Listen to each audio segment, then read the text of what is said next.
4 members of the HOA showed up at my farm gate as they had stepped out of a world that did not belong here. Their polished shoes sank into the mud as they looked around with the kind of discomfort city people feel when nature refuses to behave. Behind them stood Karen's influence, even though she stayed hidden, the real force pulling strings without ever stepping into the dirt herself. The tallest man cleared his throat and delivered the message like it was a legal order meant to erase everything I had built. They said the farm was lowering property values and that I needed to leave or sell before the community took further action. For a moment, I just stood there, realizing this was not about rules, but about power and someone wanting me gone. Then they finally said I must leave or sell immediately. No exceptions at all. Their spokesperson tried to sound official as he repeated that my farm was lowering property values. They acted like that phrase alone gave them authority over land they had never even stepped on before. Karen stood slightly behind them, arms crossed, wearing that smug expression, as she had already won something she did not understand. I almost laughed because these people were trying to lecture me about land that had been in my family long before their little community existed. What they did not realize was that half their neighborhood was once carved out of my own property deals years ago. So when they spoke about forcing me out, I could only think about how backwards their entire argument truly was. Karen's confidence made it worse because she looked at me like I was already defeated and about to disappear quietly. Then came their demand, simple and blunt, that I sell or leave immediately without delay or negotiation. And they said it as the decision had already been made for me before I even had a chance to respond. The next morning, everything felt quieter than usual. But that silence didn't last long. When I checked my mailbox, there it was, a crisp official envelope stamped with the HOA letterhead, as if it carried some kind of authority over my life. Inside was a formal notice telling me I had 60 days to vacate my own property or sell it under their conditions. The wording wasn't polite anymore. It was cold, structured, and deliberately threatening, as if they had already decided I no longer belonged here. What bothered me most wasn't the message itself, but how quickly they had escalated from talking to demanding. Karen's presence was obvious in every line, even if her name wasn't written anywhere. This was her style. Pressure first, control second, and no room left for discussion. I sat at my kitchen table reading it again, not reacting emotionally, just observing how far they were willing to push. Instead of getting angry, I made a decision to find out exactly what was driving all of this before I made my next move in response to their growing aggression. I didn't respond to the notice right away. Instead, I started making calls, asking questions, and quietly digging into everything I could find about what was really going on behind Karen and the HOA's sudden obsession with my farm. At first, most people avoided giving direct answers, but the more pressure I applied, the clearer the picture became. Karen wasn't acting out of confidence at all. She was drowning in financial trouble and desperately trying to hold things together before it all collapsed. Her house was sitting on the edge of foreclosure, and the bank had already started circling like it was only a matter of time. That changed everything about how I saw the situation. The aggressive demands, the fake authority, even the eviction notice. All of it started to feel less like power and more like panic, dressed up as control. The real goal wasn't rules or community standards. It was money. If she could force me off my land and get it for cheap, she could flip it fast, save herself, and walk away as if nothing ever happened. Suddenly, the entire conflict wasn't about me fitting into their world. It was about her trying to survive in hers. And that kind of desperation can make people dangerous in ways logic alone doesn't always predict.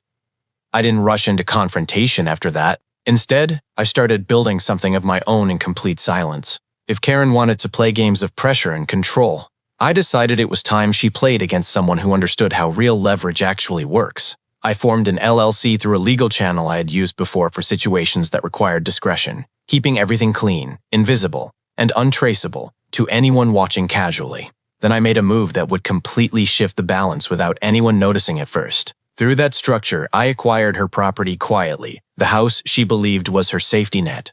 The same one she was depending on to escape her financial collapse. The irony was almost too perfect to ignore.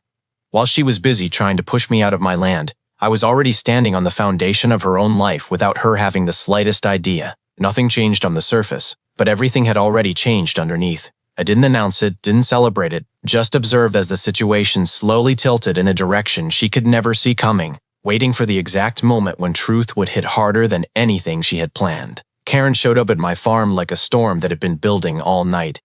She didn't even bother knocking properly, just marched straight up the drive shouting before she was halfway across the yard. Her voice carried all that frustration she had been holding in, demanding to know why I was still here when I was supposed to be gone already.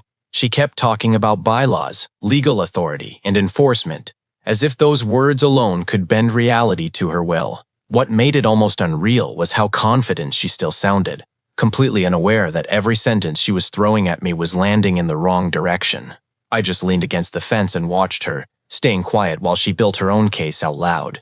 Around us, neighbors started appearing at their windows and gates, drawn in by the noise like it was some kind of street performance. The more she spoke, the more unhinged she sounded, but I didn't interrupt once.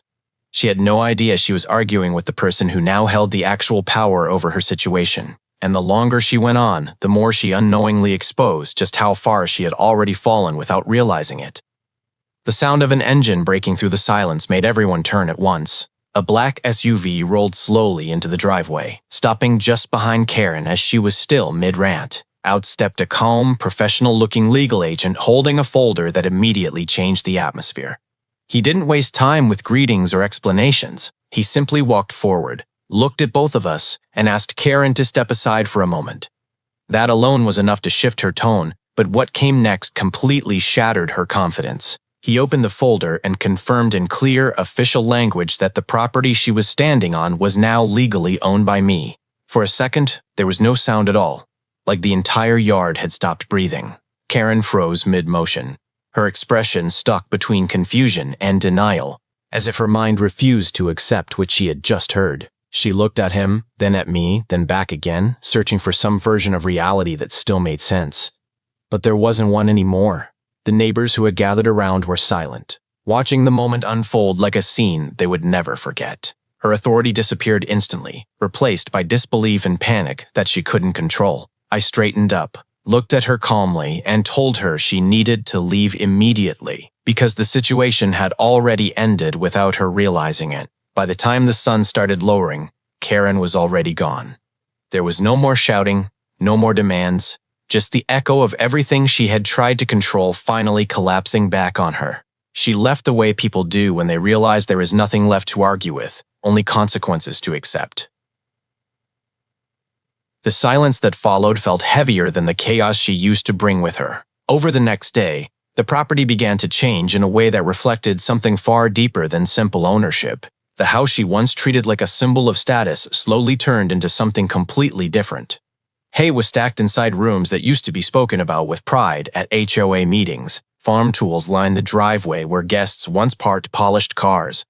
My tractor sat right in the front as if it had always belonged there, claiming space that used to be guarded by ego and pride. Every corner of the property told the same story now, not of control but of return. What she once called inappropriate or beneath her standards had become the very identity of the place again. The illusion of superiority that the HOA tried to build around her world no longer had anywhere to stand.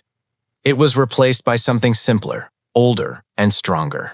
A reminder that real ownership isn't about appearances. It's about roots, time, and truth. And as I stood there looking at everything settled back into place, one question remained in the air.